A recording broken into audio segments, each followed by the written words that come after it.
আসসালামু আলাইকুম। আমি প্রেস নাম প্রিয়া।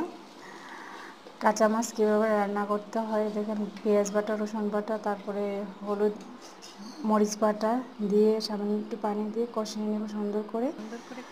কষানো হয়ে গেছে মোটামুটি। এখন একটু পানি দিয়ে দেব। একটু পানি দিয়ে পানিটা দিয়েই মাছটা দিয়ে দিব, কাঁচা মাছটা যেন পানিটা ভালোভাবে। আসসালামু আলাইকুম।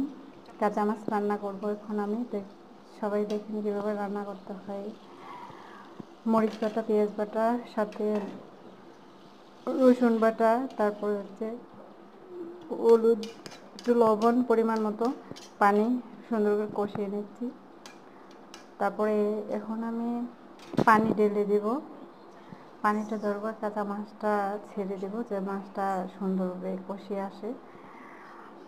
এই মাছটা একবার রান্না করে খেতে পারেন, অনেক স্বাদ। মাছটা ভাঙবে না, আস্তে আস্তে থাকবে। দেখতে পাচ্ছেন, দিয়ে দিলাম। তারপরে আবার কষিয়ে সুন্দর করে নেব।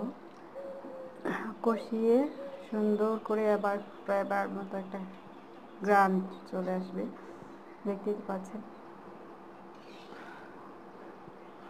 হ্যাঁ, অলরেডি কষানো শুরু হয়ে গেছে। এদিকে আমার টক হয়ে গেছে, তারপর ভাত হয়ে গেছে, কষানো শেষ। এখন পানি দিব।